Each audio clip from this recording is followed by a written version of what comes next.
South is full of haunted history. There are ghost stories around every corner waiting to be told.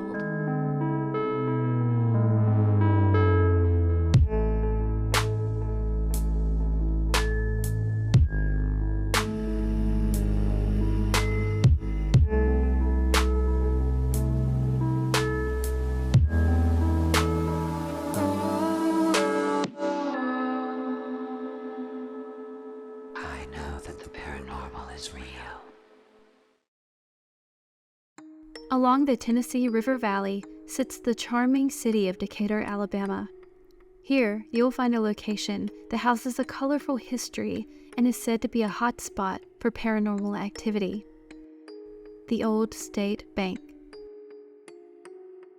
Built in 1833 to be a bank, it closed its doors in 1842 and was later purchased by a family to become their family home. Then the Civil War started. This building was one of 4 that was left standing by the Union soldiers. It's believed that downstairs was used to be a hospital during the Civil War, and they held Confederate prisoners upstairs. After the war, it was purchased by a doctor that conducted medical practices on the first floor. It later became a boarding house and cafe where you could get a meal and a bed for a quarter. It's also believed that during this time there was a murder that took place in the building. It has also been a saloon, both legal and illegal. But it's now a museum, preserving its past, not only of the property itself, but those spirits who once dwelled within these walls. Tonight we investigate with the Tuscaloosa Paranormal Research Group, and we're here to experience the activity for ourselves and to see if we can find answers as to who may be haunting the building and why there's so much activity here. My name is Suzanne Langdon. I am the event and tour coordinator for the Old State Bank Museum and the historic Decatur Union Depot. One of the bank's legends is about the lady in blue. Nobody knows anything about her, but she's seen, she is photographed often. It's usually in the window here in the parlor and this window here in the dining room. Next door to us is a senior living center. And a lot of times they come over, they know me, I have relationships with them, and they'll come over and they'll be like, hey, Suzanne, what was y'all doing Saturday night? All the lights were on and we saw you in the window. It was not me. So I can only assume it's the lady in blue that they're probably seeing. Downstairs is the lady in black. The legend that goes with her is that she's Civil War period. She has 2 sons. One goes to fight for the Union. One goes to fight for the Confederacy. She gets called here to be told that her son that fought for the Union had died in battle, and that while she was here and hearing about it, that there was somebody that was here and said, hey, did he have a brother? Because he's dead too. So it's not that she really had anything to do with the bank. It's that she got the most tragic news of her life, probably, her at the bank. She has just been seen in the mirror. I have seen her, my only 2 eyes. I was here doing an event, and I was cleaning up afterwards, and the entire tea set was thrown at me. I'm going to tell you, that was terrifying. Yesterday, as a matter of fact, while I was here, they were knocking stuff off of everything downstairs. I mean, there were books flying off my desk, my mouse went across the room, the guest book hit the floor 3 times, so I don't know what's harder to find today.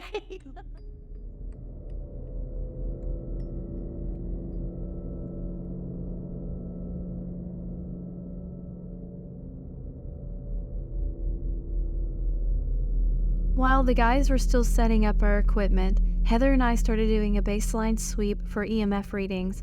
Suzanne told us that EMF devices don't really work in the building, and also during our tour, I noticed a lot of interference that was coming through the mic. That's like, maybe that's why they're picking up so much activity, is because, yeah, I mean, is this on ley lines or something?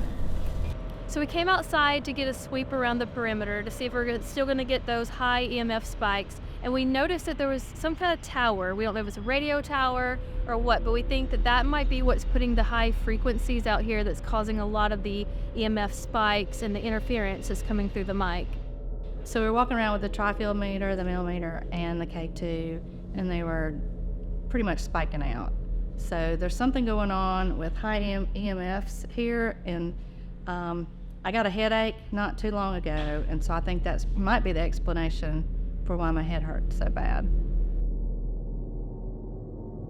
The tower, the building with the tower on it, we call it the tower building, actually it's not active, like, at all. There's nothing in the building at all. It's empty, completely empty right now. We weren't able to determine the source of the high EMFs, but this constant flow of energy could be feeding the paranormal activity here, and in theory, could be an explanation as to why this is such a hot spot.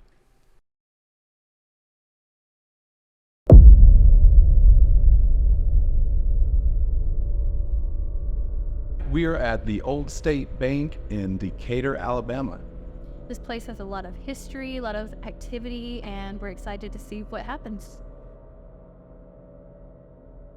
We have 7 cameras set up throughout the building so that we can record activity in each room.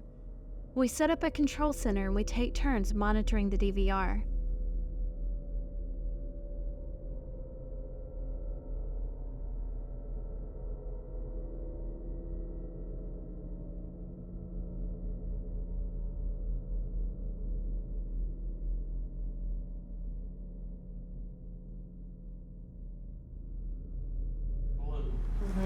And it started blinking like a couple times when we sat there and watched it. So we thought Jonathan was upstairs.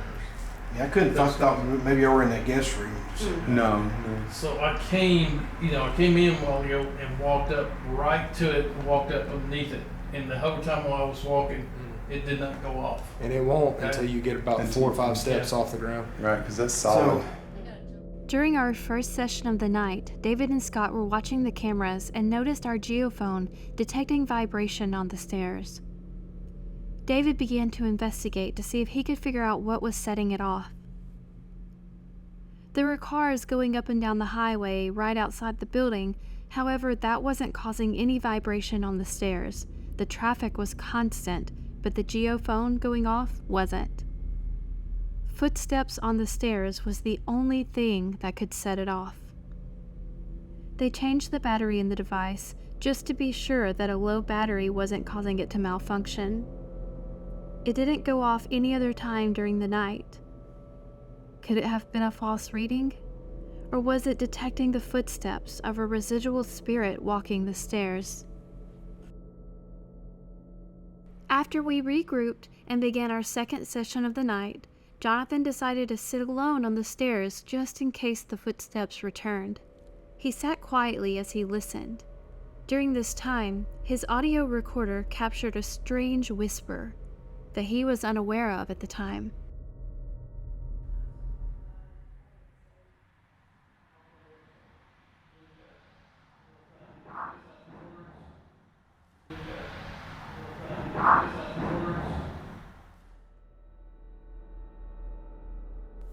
One of the claims is that people will see the image of the woman in black in the downstairs mirror. It's said that people who take selfies in front of the mirror will be surprised by a ghostly photobomber. We tried taking selfies throughout our time here. Unfortunately, she didn't appear in any of our photos. However, part of our job here is to investigate. In order to determine if something is proof of the paranormal, sometimes you have to first try to debunk it. Without being able to analyze the photos that were taken by other people who believed that the woman in black had appeared in their photographs, we can only speak on behalf of our own findings. Most cases where an image of a spirit appears in things such as a window or a mirror, it ends up being a case of pareidolia. Pareidolia is when you see an object or a visual pattern and your brain tries to tell you and convince you that it's something that you recognize. Taking a closer look at this mirror, I noticed many smudges. There's also a lot of aging and distortion.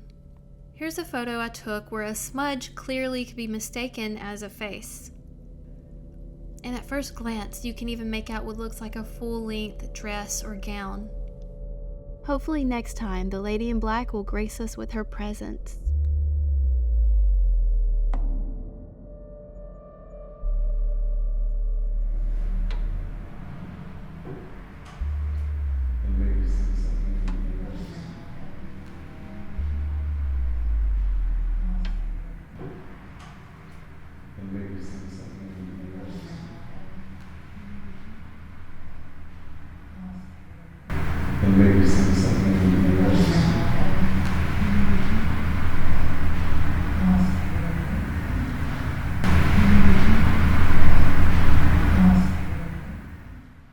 So I hear you, but there's another female. Was Suzanne talking? No. No, Like, she it's- wasn't saying anything. Oh, I heard, well, that was And Heather. you hear Heather, but listen right after Heather. Okay. He goes, mm-hmm. Oh, I do You hear that? You hear Mhm. Heather, but then you hear something else. But it sounded like that was in there with you. Yeah, it did. But I could hear y'all coming through the headphones. This sounded different, but on here, listening back to it, it's hard to tell. But in real time, it sounded different than y'all. But Or closer. Was my eyes playing tricks on me? I thought I saw light coming from the door. And that's the door. I thought I saw a light coming from there, but it could have been my eyes playing tricks on me. The red light doesn't mess with your night vision. So if I were to turn it off, it wouldn't mess with my night vision. So if you're walking around in a dark environment, the red light is optimal. White light, when you turn it off, you got like the residue of the white light, but the red light is much easier to walk around with. If anyone is in here with me, give me a name or tap on something, walk up to me. Talk into this little red light sitting on the chair. Let me know you're here.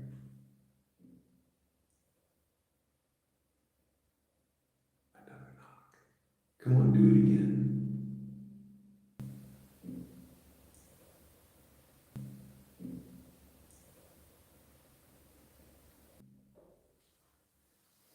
Something was like tickling the back of my head.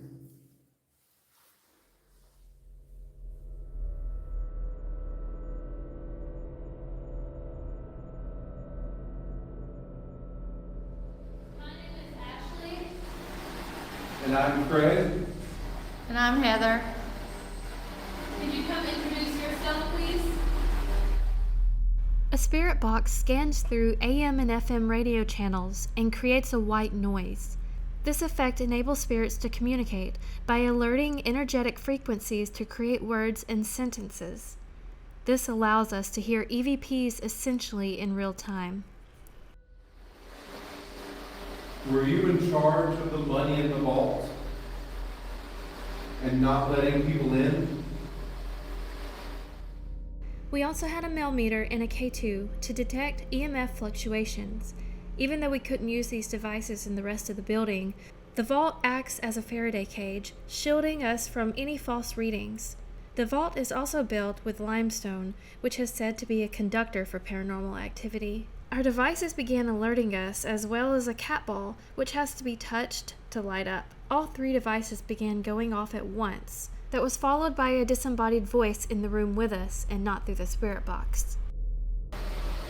Okay, my hair is doing that standing up stuff. Oh, yeah. You feel your hair standing up? Yeah. I just heard a female voice. I did too. Yeah, I heard a female voice. Doing that standing up. Doing that standing up. Yeah. I just heard a female voice. Yeah. Yeah. Okay, now that it's just me and Heather in here, will you come talk to us? After After a while, Craig left the vault to join the guys upstairs. Not long after he left, we both felt an energy shift in the room. I'm getting, I don't know, it's just my head, I'm getting an also good feeling. You feel any different in here? Yeah, a little. Like nauseous. Yeah, nauseous and angry. Yeah. I mean, I really Like, think I'm gonna yeah. throw up. Yeah. If somebody's trying to make us feel bad or sick, you can please stop now. That was several words.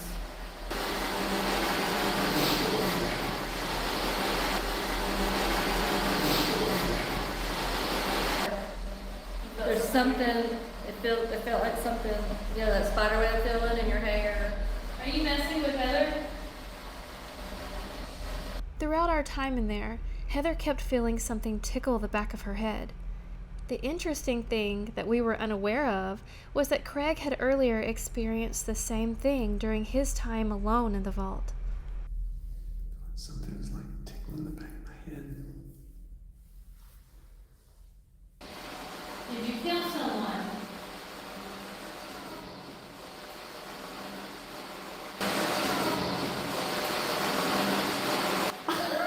You didn't kill someone, so no one killed you.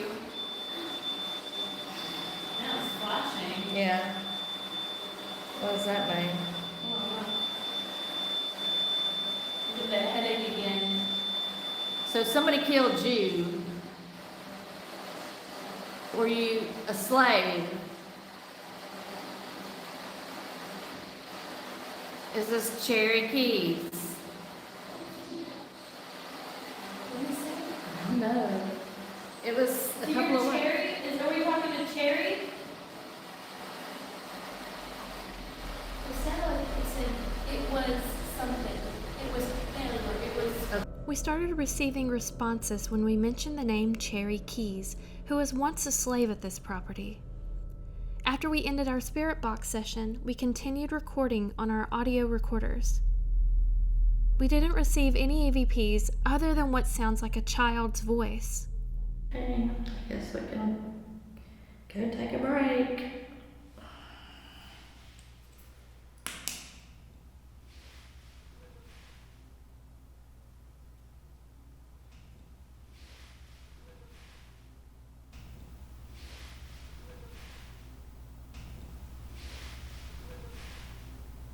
Recently, another group called the Bench Breaking Broads was investigating in the vault, and they too captured a child's voice. With their permission, here is their video clip to compare the EVPs.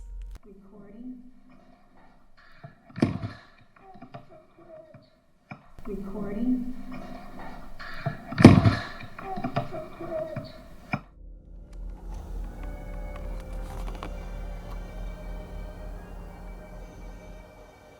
We conducted an RQ session where we play music to trigger activity.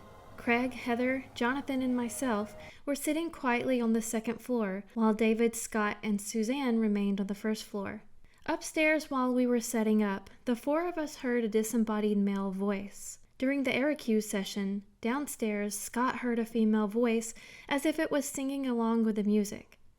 Unfortunately, our recorders didn't pick up the singing, but we did capture the male voice on the second floor. No. Okay. Are you? So- You're not live, are you? No, no. But Was I'm that in you, the Jonathan? slate. That way we have a starting Hold on, point. was that you, Jonathan? Did you hear that? What was it? A man's voice was. Oh, I heard That wasn't you? I thought it was you, Craig. No, it wasn't me. It sounded like what? No. In the hallway behind me. No. Okay. Are you? So- You're not live, are you? No, no. Live, are you? No, no. But Was I'm that in the you, Jonathan? slate. That way We will play music sometimes to recreate an emotion or an attachment to someone. So this particular time, we were playing Dean Martin on That's Amore. Classic song, everybody knows it. I thought that I heard our guest singing along with it. So I turned the volume down and asked, hey, were you actually singing with that? It wasn't her. So I heard someone singing. So maybe somebody here is enjoying some Dean Martin music again. The second song, Heaven Can Wait by Dean Martin, I thought that one of my team members was talking to me, a guy this time. So I turned the volume down again and asked, what he was saying, because I thought he was giving me a command to either turn it off or turn it down. He said it wasn't him. I don't know. When we were upstairs, we heard what sounded like a man clear his voice, but it wasn't one of us, and it didn't sound like it was coming from down here because it wasn't echoing up the stairs. It sounded like it was in there with us. And Jonathan thought it was Craig. Craig thought it was Jonathan. I thought it was Craig. And you thought it was Jonathan. But it wasn't Jonathan. It wasn't either one of them. Behind him. Yeah. They kept feeling vibrations, and they kept hearing pops and clicks and knocks that they could feel along with hearing it. The geophone was sitting on the ground over there to them, next to them, and one point, David and I both agreed it felt like the floor was... Like people were dancing. My first thought... I was thinking, I would love to get up and dance to this. Really? I was going to say, Ashley, you want to dance? My first thought was, there's somebody dancing. I mean, I felt the atmosphere change a little bit, but it just maybe because I enjoy that music. But when we got into more of the, especially the Dean Martin stuff, I don't know, I just got the impression that somebody likes this. Right now it's 1:30 a.m. and we've had a few experiences throughout the night. It's been mostly quiet, and I feel like some of the things that we've experienced are more on the residual side. But if we captured the voice that Scott heard with a woman singing, then I feel like that would be good evidence of something a little more intelligent. So we've got a lot of equipment to review, a lot of video and audio. So hopefully we have a little bit more to go on with that. So it's getting about that time of the night that we're about to pack it in and go to bed. Luckily, we get to sleep here. So we're gonna have most of the equipment running tonight. I know my recorder is gonna be right beside my cot, and hopefully throughout the night we can get a little bit of activity. So I am going to be sleeping tonight in front of this mirror. Say good night. Hello, good night. Say good night, Heather. Night. Nighty night. Show us where you're gonna be sleeping. I'm asleep here on my little baby pillow. As we were getting ready for bed, I went to the bathroom down the hall. While I was in the bathroom, I heard a man distinctly whistling a tune outside of the door. I thought it was one of the guys waiting for me to finish up in the bathroom. I opened the door, no one was there. Unfortunately, I didn't have a recorder to capture it, but the others heard it as well.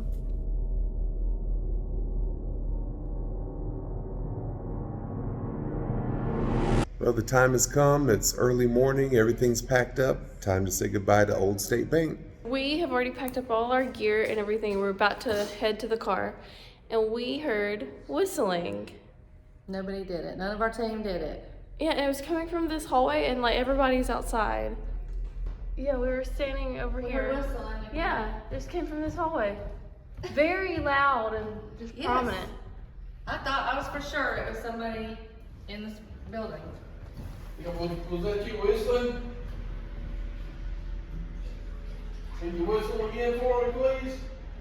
After we packed up our gear, Heather and I were the only ones left in the building when we heard another whistle. It's like whoever it was waited until we had everything turned off, but sometimes it happens that way. We had some amazing experiences here at Old South Bank.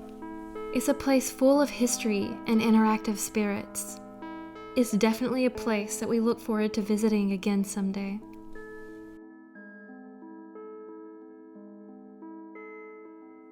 Thank you for watching. If you enjoyed this video, please hit the like button. If you want to see more videos or want to be a part of our live investigations, hit the subscribe button. Also, if you have any ideas for future investigations or want to share your own paranormal encounters, please feel free to leave a comment or send an email to crashmediaparanormal@gmail.com.